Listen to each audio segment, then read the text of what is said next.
ఓం తత్సతు. శ్రీ గురుభ్యో నమః. కర్ణతాళానిలక్షిప్త విఘ్నజీమూత సంహతిం నట కార్యగతిం వందే గణాధిపతిమన్మహం. మత్తం యద్యపి సంపది ప్రశిథిలాహం కారిణం శ్యాపది హిత్వా మూర్ధజ సంచయం తు శరణం గచ్చంతముద్యద్దయః. ఆతిశ్రీగిరి సప్తకాశ్రిత వపుః శ్రీ వెంకటేశ ప్రభుః. శ్రీమానాదివరాహదత్త వసతి తం భావయే సర్వదం. మూర్తిధర్మసుతౌ దాంతౌ బదరీ తపసి స్థితౌ నరనారాయణౌ వందే మునీనారాయణాంశజౌ. సృష్టిస్థితిలయాకార చక్రభ్రమణ కారణం నతార్తివారణజనం నౌమి నారాయణం సదా. సమస్తోపనిషత్సార క్షీరపూర్ణ నిజోదరం నరం వందే నరవరం నారాయణ సిహృత్పరం. యమప్రాప్య నివర్తంతే వచాంసి మనసా సహ తస్య లీలాం వర్ణయంతీమంబాం వాణీముపాస్మహే. వేదాన్ విభజ్య సూత్రాణి పురాణాని విరచ్య చ ధర్మ త్రిపథగాం పృథ్వ్యాం చాలయంతం మునిం నుమః. అత్రిమూర్త్యాత్మకత్వేన కేవలం భానుసన్నిభః అప్యజ్ఞతాం ధ్యనాశేన యస్తం గురుమహం భజే. ఓం తత్సతు. శ్రీ గురుభ్యో నమః. గురుదేవులు ఆంధ్రవ్యాస ఏలూరిపాటి అనంతరామయ్య గారు మనకు అందించిన శ్రీ కూర్మ మహాపురాణంలోని 2వ భాగంలో ఉన్న ఈశ్వర గీతను ప్రత్యేక భాష్యము ద్వారా గురుదేవులు అందించగా ఈ కార్తీక మాసంలో మనము సాధన చేస్తున్నాము. వారు చూపించిన అత్యంత సులువైన మార్గం పితృదేవత అర్చనా పూర్వకంగా బ్రహ్మ విద్యను ఉపాసించటం. ఇది ఎంత తేలికైందో అంత కష్టమైంది దీని నుంచి కనుక దూరమైతే. కనుక అందరము కూడా అత్యంత సులువైనటువంటి మార్గంలో దీన్ని అభ్యసిస్తున్నాము. గురుదేవులు చాలా సార్లు మనకు చెప్పేటువంటి శ్లోకం ఒకటి భగవద్గీతలో ఉంది. అవజానంతి మాం మూఢాః మానుషీం తనుమాశ్రితాః అని. నేను ఈ రక్తమాంసములు కూడినటువంటి శరీరంలో ఉండడం వల్ల మూఢులు నన్ను తెలుసుకోలేరు అని శ్రీకృష్ణ భగవానుడు భగవద్గీతలో చెప్తాడు. అవజానంతి మాం మూఢాః, అవజానంతి తెలుసుకోలేరు, మాం నన్ను, మూఢాః మూఢులు, మానుషీం తనుమాశ్రితాః మనుషుల శరీరమును ఆశ్రయించి, మానుషీం తనుమాశ్రితాః ఉన్న ఆయన్ని చూసి మనము పరమాత్మగా గుర్తించలేము. ఇది గురుదేవులు చెబుతూ మనము చేసే మరొక పొరపాటును కూడా చెప్తున్నారు. కళ్ళ ఎదురుగా ఉన్నటువంటి పరమేశ్వర స్వరూపము, ఆ అప్రకటితమైనటువంటి ఆ పరమాత్మ స్వరూపము, పరమేశ్వర స్వరూపము, పరమాత్మ స్వరూపము అయిన తండ్రిని మనము గుర్తించలేము. ఆ పరమేశ్వరుడే తండ్రి, తండ్రే పరమేశ్వరుడు, ఆ తండ్రే పరమాత్మ, ఆ పరమాత్మే తండ్రి. దీన్ని మనం గుర్తించలేము. ఎందుకు గుర్తించలేము అని అంటే శ్రీకృష్ణ భగవానుడు చెప్తున్నాడు, అవజానంతి మా మూఢాః. మనము మూఢులము అవ్వబట్టి దాన్ని గుర్తించలేము. ఇదేంటి గురుదేవ్, మూఢులు అవ్వడము ఏమిటి అని అంటే మనకు ఉండవలసినటువంటి జ్ఞానము ఉండకపోవడము వల్ల మనకు ఈ మూఢత్వము సంభవిస్తుంది.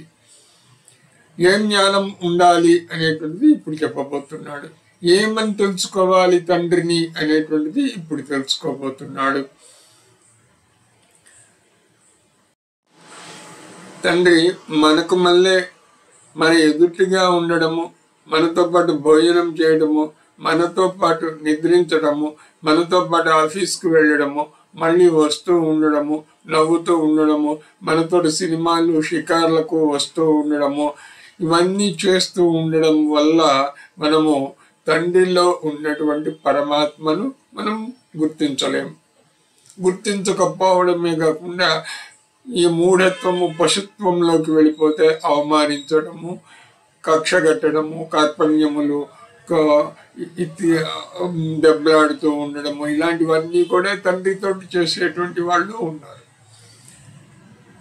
కనుక పరమాత్మే స్వయంగా శ్రీకృష్ణ భగవానుడుగా పుట్టినా కూడా ఆ రోజుల్లో కూడా శ్రీకృష్ణ పరమాత్మను ద్వేషించే వాళ్ళు ఉన్నారు. కంసుడున్నాడు, చంపేద్దామని అనుకున్నాడు. శిశుపాలుడున్నాడు, ద్వేషించాడు. దుర్యోధనాదులు ద్వేషించారు. పాండవులకు పక్షపాతి అని శ్రీకృష్ణుడికి ముద్ర వేసి ఆయన శ్రీకృష్ణుడిని చంపేయాలని కూడా ప్రయత్నించారు రాయబారంలో. కనుక ఇంకొకడున్నాడు పౌండ్రక వాసుదేవుడని, వాడు ఆయనే కాదు నారాయణుడు, శ్రీకృష్ణుడు, నేను కూడా అని చెప్పని 2 చెక్క చేతులు తెచ్చిపెట్టుకుని ఎక్కడి నుంచో ఓ శంఖము ఓ చక్రము కూడా పట్టుకుని పౌండ్రక వాసుదేవుడై కూడా తిరిగాడు. పరమాత్మే స్వయంగా ప్రత్యక్షమైనా కూడా ఆ రోజుల్లో కూడా ఆయన్ని గుర్తించకపోవడము. కనుక ఆ పరమాత్మ ఎవరు ఏమిటి అనేటువంటిది మనము ఎప్పుడూ గుర్తించలేము, సాక్షాత్తు వచ్చారు. కానీ ఇక్కడ ప్రతి ఒక్కళ్ళకి కూడా ఆ పరమాత్మ స్వరూపము తండ్రి. ఎందుకనంటే తండ్రి లేకపోతే నువ్వు లేవు. కనుక ఆ తండ్రే నువ్వే తండ్రి అనేటువంటి జ్ఞానం తెచ్చుకోవాలి. ఆ తెచ్చుకున్నప్పుడు మనకు ఆ అసలైనటువంటి పరమాత్మ తత్వము తెలుసుకునేటువంటి అవకాశం కలుగుతుంది. ఇది సూక్ష్మంగా మనం తెలుసుకోవాల్సిన బ్రహ్మ విద్య రహస్యం. ఈ రహస్యమే స్వామి మనకు 2వ అధ్యాయంలో 44 శ్లోకముల వరకు చెప్పి, ఇక 45వ శ్లోకం నుంచి స్వామి తానెవరో ఆయనే చెప్తున్నాడు. ఇదిగో భగవద్గీతలో మనం ఇంతకు ముందు చెప్పుకున్నటువంటి శ్లోకము మాదిరిగా ఇక్కడ కూడా స్వామి తాను ఎవరో చెప్తున్నాడు. ఇక్కడ స్వామి చెప్పినటువంటి మరొక విశేషం ఏమిటి అనంటే, సాంఖ్య దర్శనము, యోగ దర్శనము రెండింటినీ కూడా మనకు పరిచయం చేశాడు. చేస్తూ యోగాత్ సంజాయతే జ్ఞానం, జ్ఞానాద్యోగ ప్రవర్తతే అని చెప్పాడు.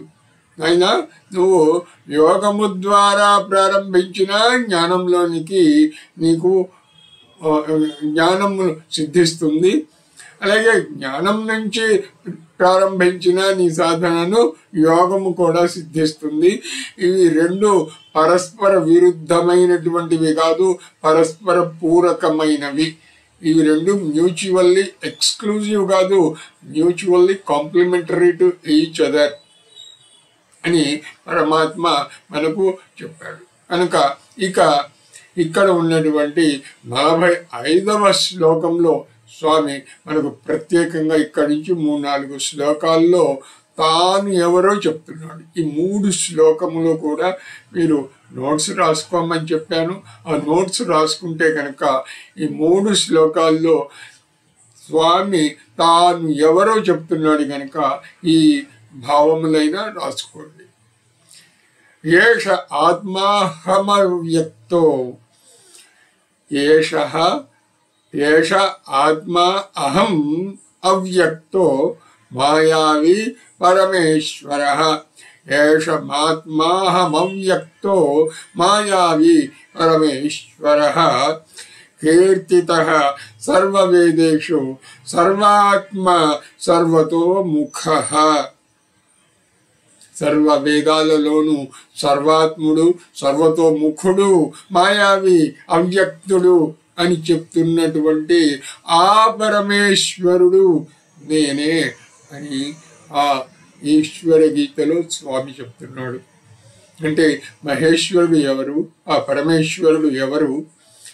ఆయన్ని మనము అవ్యక్తుడు అని చెప్తున్నాము, లేకపోతే దహరాకాశము అని చెప్తున్నాము, లేకపోతే మహార్ణవము అని చెప్తున్నాము, లేకపోతే సర్వాత్ముడు అని చెప్తున్నాము, సర్వతో ముఖుడు అని చెప్తున్నాము, మాయావి అని చెప్తున్నాము. నిన్న చెప్పుకున్నాం మనం మాయావి అని అంటే.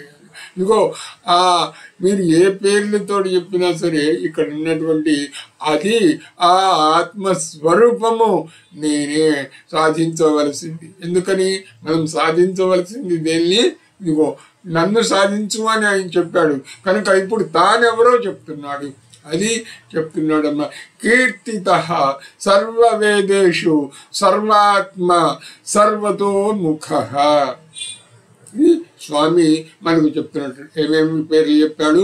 సర్వాత్ముడు, సర్వతోముఖుడు, మాయావి, అవ్యక్తుడు, పరమేశ్వరుడు. ఇవన్నీ కూడా ఆ ఆత్మస్వరూపుడైనటువంటి పరమాత్మే. అవన్నీ కూడా నేనే అని ఆ ఈశ్వరుడు నారాయణుణ్ణి కూడా తన ప్రక్కన ఒకే సింహాసనం మీద కూర్చోబెట్టుకుని చెప్తున్నాడు. అద్వైతంగా మా ఇద్దరికి భేదం లేదురా నాయనా, మేమిద్దరము వేరు కాదు, మేమిద్దరము కలిసినదే ఆ ఆత్మస్వరూపము అని వైష్ణవ పురాణంలో పరమేశ్వరుడే నేనే ఆ పరమాత్మను అని చెబుతున్నాడు. ఇక్కడ ఉన్న విశేషం అది. కూర్మస్వరూపుడైనటువంటి వైష్ణవ పురాణంలో ఆ పరమేశ్వరుడు పరమాత్మగా చెబుతున్నటువంటి విశేషాంశం ఇది. ఇక తర్వాత శ్లోకంలో చెప్తున్నాడు, సర్వకాముడు, సర్వరసుడు, సర్వగంధుడు, అజరుడు, అమరుడు అయిన సర్వతః పాణిపాదుడు, సనాతనుడు అయిన అంతర్యామిని నేనే అని చెప్తున్నాడు. సర్వకాముడు అని అంటే ఇక్కడ ఉన్నటువంటిది అన్ని కోరికలు అని అర్థంగా మనము చెప్పుకోవచ్చు. అంటే ఈ సకల జగత్తుకు కూడా కారణము ఏమిటి అని అంటే కోరిక.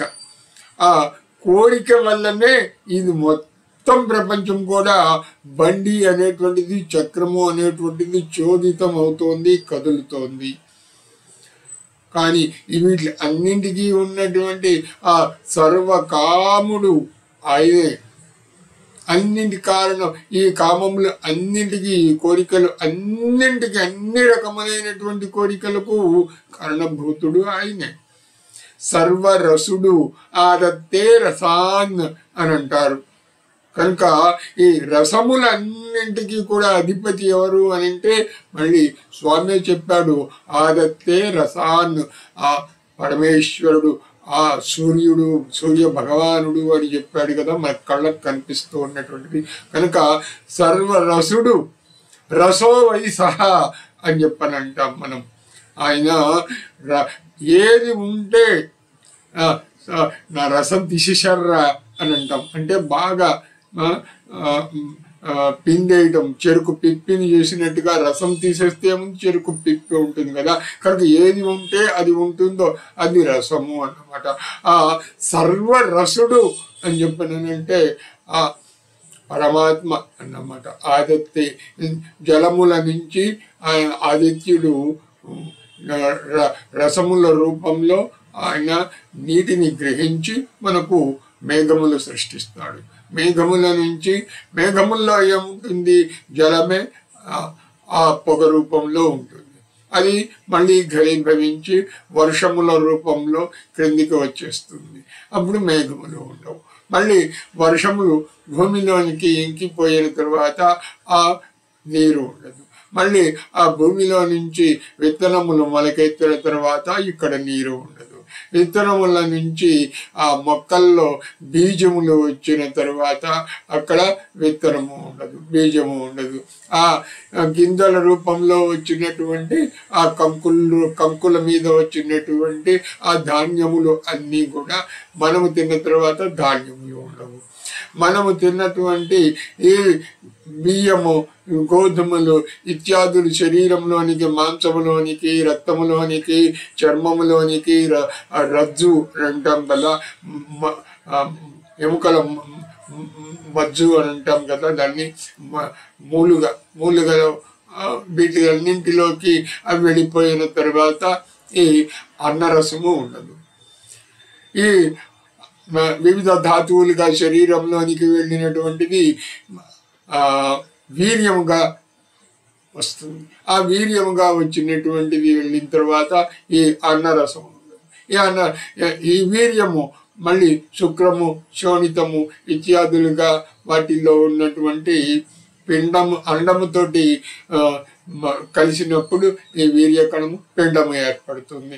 అప్పుడు వీర్యకణము ఉండదు. ఇలా ఒకదాని నుంచి ఒకటి రసస్వరూపముగా అవి ఏది ఉండగా అది ఉన్నదో అది కాస్త పక్క దాంట్లోకి ప్రవేశించగా ఇంకా అది ఉండదు. అలాగే ఇవన్నీ కూడా మనకు వస్తూ ఉంటాయి అన్నమాట. కనుక సర్వరసుడు ఆయన, రసస్వరూపుడు ఆయన, రసో వయస ఆయన, ఆరత్తే సర్వరసాన్ని అని అంటాము. కనుక ఇవన్నీ ఇక సర్వగంధుడు ఆయనే. ఆయనకు గంధము వాసన అనేటువంటిది లేకపోవచ్చు, కానీ ఈ గంధ స్వరూపములు అన్నీ కూడా ఆయనే. ఆ జరుడు ముసలితనం లేనివాడు కనుక ఆ జరుడు ఆయన. ఆ మరుడు ఆయనకు మరణము లేదు, ఆ మరుడు లేకపోతే దేవత అని. సర్వతః పాణిపాదుడు అన్నింటినీ గ్రహించే చెయ్యి ఆయనే. అన్ని చోట్లకు వెళ్ళేటువంటి పాదములు ఆయనే. సనాతనుడు నిన్న ఉన్నాడు, ఇవాళ ఉన్నాడు, రేపు ఉన్నాడు. అది సనాతనుడు అయిన ఆ అంతర్యామి అంటే సర్వము కూడా వ్యాపించి ఉన్నటువంటి, సర్వత్రా ఉన్నటువంటి ఆ అంతర్యామి హృదయంలో ఉండి మొత్తము కూడా అన్నింటిలోనూ హృదయంలో ఉండి వ్యాపించి ఉన్నటువంటి వాడు ఆయనే. అది నేనే. దాన్నే స్వామి 46వ శ్లోకంలో సర్వకామతః సర్వరసః సర్వగంధః అజరః అమరః సర్వతః పాణిపాద అహమంతర్యామి సనాతనః. అంతే. ఈ శ్లోకం నిండా స్వామివారికి ఉన్నటువంటి వివిధ రకములైనటువంటి నామములు, ఆయన అడ్రస్సులు ఉన్నాయన్నమాట. ఆయన ఏమిటి? అవి నేనే. అహం నేనే. ఏమేమిటి నేను? సర్వకామః సర్వరసః సర్వగంధః అజరః అమరః సర్వతః పాణిపాదః అహం అంతర్యామి సనాతనః. అంటే దీన్ని ఎలా ఇంకో రకంగా చెప్పుకోవాలంటే అహం సర్వకామః అహం సర్వరసః అహం సర్వగంధః అహం అజరః అహం అమరః. అంటే ఆ పరమాత్మే చెప్తున్నాడు నేను నేను నేను అనేటువంటిది. ఎవరు ఏమిటి అని అంటే ఇదిగో ఇవన్నీ కూడా నేనే అనేటువంటిది 2వ శ్లోకంలో చెప్తున్నాడు. ఇక దీని తర్వాత శ్లోకంలో నేను సర్వ ప్రాణుల హృదయంలో ఉండి, ఇందుకు ముందు స్వామి చెప్పాడు కదా సర్వతః పాణిపాదుడు అని చెప్పాడు కదా, దానికి కొంచెం వివరణ లాంటిది. నేను సర్వ ప్రాణి హృదయముల్లోనూ ఉండి పాదములు లేకున్నా నడుస్తుంటాను, చేతులు లేకున్నా స్వీకరిస్తూ ఉంటాను. చేతులు లేకున్నా స్వీకరించేవాడే ఆ పరమాత్మ. పాదములు లేకున్నా నడవగలిగిన వాడే ఆ పరమాత్మ. కన్నులు లేకున్నా చూస్తుంటాను, చెవులు లేకున్నా వింటుంటాను. ఇది స్వామి తాను ఏ విధంగా సర్వ అంతర్యామి అయ్యాను. ఇంతకు ముందు అన్నాడు కదా సర్వ అంతర్యామి, అన్నింట్లోనూ ఉన్నది నేనే అని ఆయన చెప్తున్నప్పుడు ఇంకా ఆయనకు ప్రత్యేకంగా చేతులు, ఆయనకు ప్రత్యేకంగా కాళ్ళు ఎందుకు? కనుక కదిలే వాటిల్లో అన్నింట్లోనూ ఆయన ఉన్నాడు, తీసుకునే వాటిలో అన్నింట్లోనూ ఆయన ఉన్నాడు. కనుక ఇంకా ప్రత్యేకంగా ఆయన ఎందుకని? ఆ ప్రతి దాని హృదయంలోనూ దాంట్లో ఉన్నాడు కదా తాను. కనుకనే స్వామి ఈ విధంగా అపానిపాదో జవనో గ్రహీత హృది సంస్థిత. హృదయంలో, అన్నింటి హృదయంలోనే ఉండి నాకు చేతులంటూ లేకపోయినా నేను స్వీకరిస్తూ ఉంటా, నాకు కాళ్ళు లేకపోయినా నేను నడుస్తూ ఉంటా. అచక్షురపి పశ్యామి. చక్షువు అని అంటే కళ్ళు. అచక్షుర్ అపి కళ్ళు లేకపోయినా పశ్యామి చూస్తున్నాను. తథా అకర్ణః, తథా అకర్ణః చెవులు లేకపోయినా శృణోమ్యహం, శృణోమి అహం, శృణోమి వింటున్నాను, అహం నేను వింటున్నాను అని చెప్తున్నాడు. కనుక స్వామి ఈ 3 శ్లోకముల్లో తాను ఏమిటి, తాను ఎక్కడున్నాడు, తాను ఏం చేస్తుంటాను అనేటువంటిది, ప్రాణుల హృదయంలో ఉంటాను, సర్వ ప్రాణుల అంతర్యామిని హృదయముల్లో ఉంటాను అని చెప్పాడు ఈ 3 శ్లోకాల్లో. ఇది స్వామివారు మనకు ఇచ్చినటువంటి అడ్రస్ అన్నమాట. ఆయన ఎలా ఉంటాడు, ఎక్కడ ఉంటాడు, ఏమిటి అనేటువంటి దాంట్లో ఆయన ఎవరు అనేటువంటి దానికి, ఆయన ఏం చేస్తుంటాడు అనేటువంటి దానికి ఈ 3 శ్లోకములు కూడా మనకు చాలా ముఖ్యమైనటువంటివి. నాకు ఈ జగత్తు అంతా తెలుసు, కానీ నన్ను ఎరిగిన వాడు ఎవడు లేడు. తర్వాత అతి ముఖ్యంగా చెప్తున్నాడు స్వామి, వేదాహం సర్వమే వేదం నమాం జానాతి కశ్చన. వేదాహం సర్వమే వేదం నమాం జానాతి కశ్చన. ప్రాహుర్మహాంతం పురుషం మామేకం తత్వదర్శినః. తనను ఎలా చూడాలి అనేటువంటిది స్వామి చెప్తున్నాడు. ఇదిగో నన్ను చూడాలి అని అంటే ఇదిగో ఇలా చూడాలి. కనుక స్వామి నాకు జగత్తు అంతా తెలుసు, కానీ నన్ను ఎరిగినవాడు, నన్ను గ్రహించినవాడు, నన్ను తెలుసుకున్నవాడు ఎవ్వడు లేడు. కేవలము తత్వద్రష్టలు పరమాత్మ స్వరూపాన్ని ఇదిగో యోగము ద్వారా కానీ సాంఖ్యము ద్వారా కానీ సాధించిన వాళ్ళు మాత్రమే ఆయన్ని అద్వితీయుడు, రెండవది లేదు, ఉన్నది ఆయన మాత్రమే అనేటువంటిది తెలుసుకుంటాడు. మహాపురుషుడు అని తెలుసుకుంటాడు.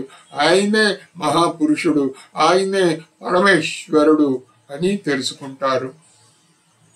కనుక ఇవన్నీ తెలుసుకోవాలి, ఇవన్నీ చేయాలి అని చెప్పనేనంటే ఏమిటి అని అంటే ఈ జ్ఞానము మనకు ఉండాలి. ఇదిగో ఈ పరమాత్మ స్వరూపము, ఈ పరమాత్మ తత్వము మనకు లభ్యము అవ్వాలి అనన్నా మనకు ఎక్కడి నుంచి మొదలు పెట్టాలి? తండ్రి దగ్గర నుంచి మొదలు పెట్టాలి.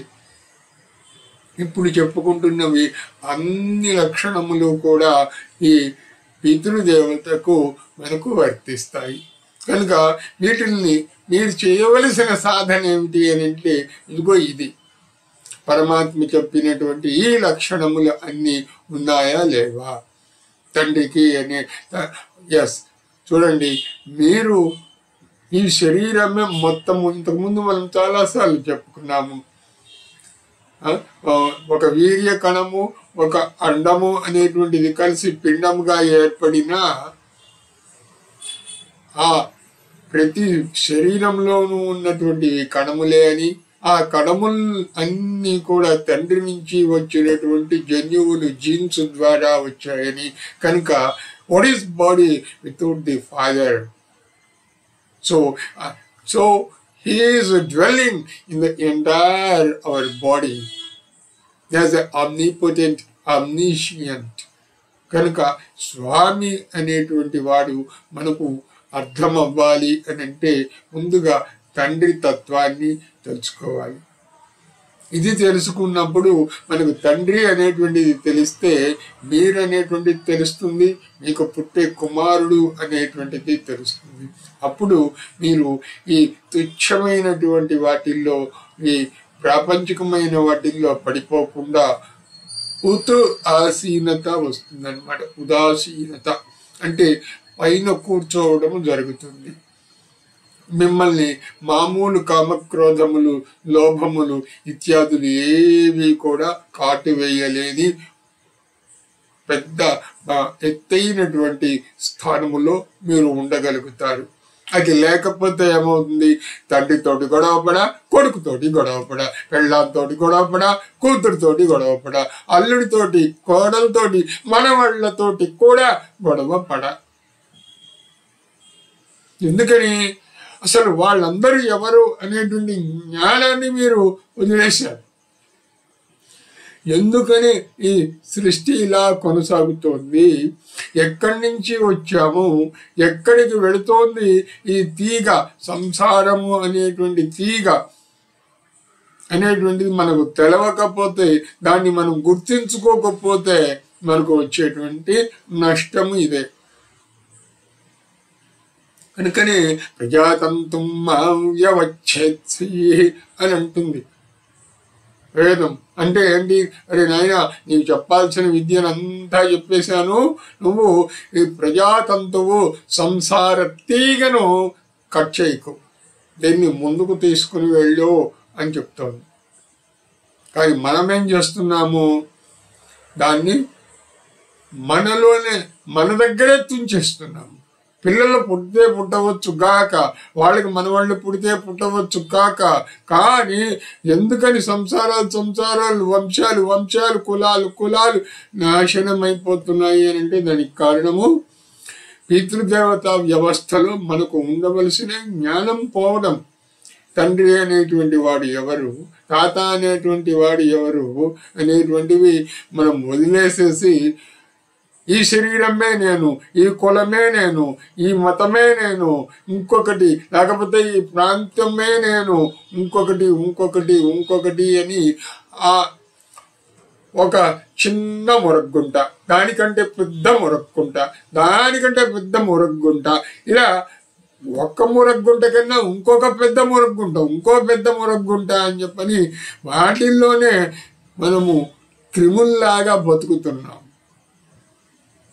కనుక దీనిలో నుంచి బయటకు రావాలి అని అంటే మనకు ఆత్మ జ్ఞానం కలిగినప్పుడు ఏమవుతుంది? కమలములాగా ఉద్భవిస్తాం. పాదములు మనకు బురదలో ఉన్నా సరే, అది ఆకాశం వైపు ఎలా అయితే పద్మము ఆ బురద నీటిలో నుంచి బయటకు వచ్చి స్వచ్ఛంగా ఉంటూ ఈ క్రింద ఉన్న బురద కానీ, నీరు కానీ, మురికి జలం కానీ తనను అపవిత్రము చేయకుండా అవి ఎలా అయితే ఉంటాయో కమలములు, మనం కూడా అలా ఉండగలుగుతాం. ఈ సంసారము, ప్రపంచము అనేటువంటి మురగ్గుంటలో మనం పుట్టినా సరే. కనుక ఎందుకని ఈ పరమాత్మ తత్వాన్ని మనము అధ్యయనం చేయాలి అని అంటే, ఎందుకు అధ్యయనం చేయాలి? సదా తల్లి తండ్రి మనకు ఎదురుగ్గా ఉన్నారు, అలాగే కుమారుడు ఎదురుగ్గా ఉన్నాడు. వాళ్ళు మనకి ఏం జ్ఞాపకం చేయాలి అని అంటే, పరమాత్మ తత్వాన్ని జ్ఞాపకం చేయాలి. తండ్రి వేరు, నేను వేరు కాదు అనేటువంటిది తండ్రిని చూసినప్పుడు, కుమారుడిని చూసినప్పుడు కుమారుడు వేరు, నేను వేరు కాదు, నేనే కుమారుడు, కుమారుడే నేను అనేటువంటి జ్ఞానం కుమారుడిని చూస్తే మనకు ఇంతకంటే సాధనం ఇంకొకటి ఏముంది? ఇంతకంటే మనకు ఇచ్చేటువంటి సాధన పద్ధతులు ఏమున్నాయి? ఏమీ లేవు. కనుకనే రమణ మహర్షి దగ్గర నుంచి అందరూ చెప్పినటువంటిది ఇదే. నాయన, నువ్వు కాశీకి వెళ్ళక్కర్లేదు, లేకపోతే కనుక శ్రీరంగము వెళ్ళక్కర్లేదు, లేకపోతే కాశ్మీర్కో వెళ్ళక్కర్లేదు. నీ సంసారం నువ్వు చేసుకుంటూ ఉంటే చాలు. సంసారాన్ని మించినటువంటి సాధన మరొకటి లేదు అని చెప్పడానికి కారణం ఇదే. కనుక ఈ అతి ముఖ్యమైనటువంటి సాధనను ఇచ్చేదే ఈ కుటుంబము అనేటువంటిది, లేకపోతే సంసారము. మీకు చెందినటువంటి ఆ కుటుంబము, ఫ్యామిలీ అనేటువంటిది. కనుక దానిలో ఉండవలసిన జ్ఞానము ఇది అని మనం తెలుసుకున్నప్పుడు మనకు పరమాత్మ జ్ఞానము సదా మనల్నే ఉంటుంది. సూక్ష్మదర్శులైన ఋషులు నిర్గుణం అమలం అయిన ఆత్మకు సర్వోత్తమమైన ఐశ్వర్యం కారణంగా దర్శిస్తారు. ఈ ఋషి ఇంతకు ముందే చెప్పాడు కదా, నన్ను ఎవరు తెలుసుకోలేరు, నేను అందరికీ కూడా నాకు అందరూ కూడా తెలుసు అని స్వామి ఎలా అయితే చెప్పాడో దాన్ని ఎవరు తెలుసుకుంటారు? యోగ మార్గంలో కానీ సాంఖ్య మార్గంలో కానీ ఉన్నవాళ్ళు దాన్ని తెలుసుకుంటారు. కనుక ఇక్కడ కూడా స్వామి చెప్తున్నాడు సూక్ష్మదర్శులు అనంటే ఇక్కడ పరమాత్మ తత్వాన్ని మనం చూడాలి అనంటే ఆయనది విశ్వరూపం. అమెరికా కొన్ని కోట్ల రూపాయలు ఖర్చు పెట్టి ఈ నెబ్యులా అనేటువంటిది విశ్వం అనేటువంటి దాన్ని ఫోటో తీసింది. మనకు అంత పెద్ద కెమెరా, అంత పెద్దది అవసరమేం లేదు, చాలా చిన్నది, మైక్రోస్కోప్ కన్నా కూడా మనకు సూక్ష్మమైనటువంటి సూక్ష్మదర్శులు అని అన్నాడు. ఎందుకని? అణోరణీయాన్ మహతో మహీయాన్, ఆయన అణువుల్లో మళ్ళీ అణువు మహత్తరమైనటువంటి వాటిలో మహత్తరమైనటువంటి వాడు. కనుక ఆయన్ని అంత పెద్దదిగాను చూడాలి అనన్నా, ఇంత సూక్ష్మంగా చూడాలి అనన్నా నీకు కనుక సూక్ష్మదర్శులైనటువంటి వాళ్ళు మహర్షులు వాళ్ళు ఏమని చూస్తారు? నిర్గుణం అమలం అయిన ఈ పరమేశ్వరుడు. కమలం ఇంతకు ముందు మనం చెప్పుకున్నాం కదా, ఈ కమలము అనేటువంటిది ఎలా అయితే నీ బురదలో పుట్టి ఒక అద్భుతమైనటువంటి పుష్పంగా ఆకాశములోనికి ఎదుగుతుందో ఆ విధంగా ఉంది. కనుక ఈ కార్తీక మాసంలో గురుదేవులు మనకు అందిస్తున్నటువంటి అద్భుతమైనటువంటి అవకాశం. వారు ఈ శ్రీ కూర్మ మహాపురాణాన్ని, విష్ణు పురాణంలో పరమేశ్వరుడే పరమాత్మగా చెబుతున్నటువంటి ఈ ఈశ్వర గీతను మనం సాధన చేయడానికి అవకాశాన్ని గురుదేవులు కల్పించారు. ఆ అవకాశము మరలా రేపు కూడా రావాలని గురుదేవులు ఈ విధంగా ప్రవచన రూపంలో మీకు చెబుతున్నట్లుగా నేను చెప్పుకునే అవకాశము నాకు లభించాలని, నాకు నేనుగా చెప్పుకుంటున్నటువంటిది నేను విన్నందువల్ల నాకు కూడా ఆ పరమాత్మ తత్వము మరలా విన్నటువంటి, చెప్పినటువంటి, ఆలోచించినటువంటి, చదివినటువంటి ఇలాంటి అన్ని సుకృతముల వల్ల ఆ పరమేశ్వర సాక్షాత్కారం మనకు అందరికీ కూడా గురుదేవుల ఆశీర్వచనం ద్వారా కలగాలని ఈ అవకాశము మరలా మనకు రేపు కూడా కలగాలని గురుదేవులను ప్రార్థిద్దాము. ఓం తత్సతు. పరమేశ్వరార్పణమస్తు.